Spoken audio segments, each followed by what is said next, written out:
ทุกคนมาพบกับพี่เสืออีกแล้วมื้อนี้พี่เสือจะมาพาของร้านเฮ็ดกิจกรรมเนาะจ้าแม่แล้วเนาะสาวผู้ทั้งสามก็จะมาพาของร้านเฮ็ดกิจกรรมปีในบทเพลงนี้พี่เสือให้วอสตัวแทนของร้านเนาะเอาร้านพ่อขาพ่อแล้วให้มันลุกตื่นได้พร้อมกับสาวผู้เลยเด้อ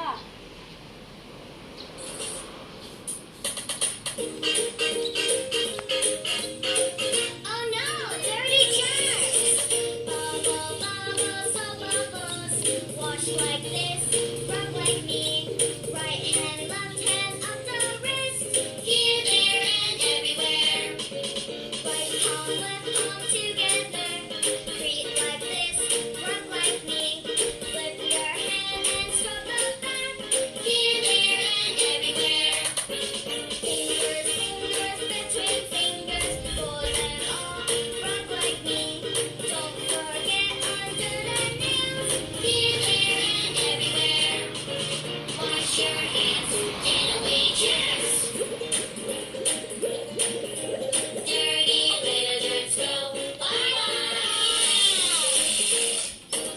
Bubble, bubble, soap bubbles. Wash like this, rub like me.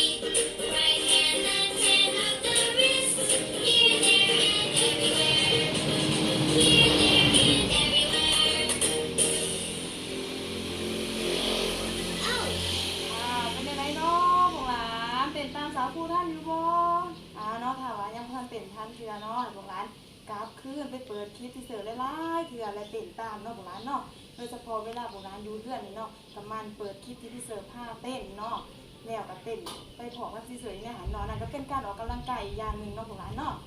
ถ่ายชุดแล้วเนาะสาวผู้ทั้งสามคนเนาะขอฝากความเป็นห่วงเป็นใยเนาะต่อผู้ปกครองในน้องๆนักเรียนเมื่อทุกคนเนาะ จงรักษาสุขภาพตัวเองไว้แน่สุขภาพตัวเองให้ดีเสมอนะพวกเราเนาะประเทศว่าเนาะกินเลือดกินอาหารเนาะกินอาหารที่มีประโยชน์มาออกกำลังกายทุกๆครั้งนะพวกเราเด้อถ่ายชุดแล้วเนาะสาวผู้ของเรา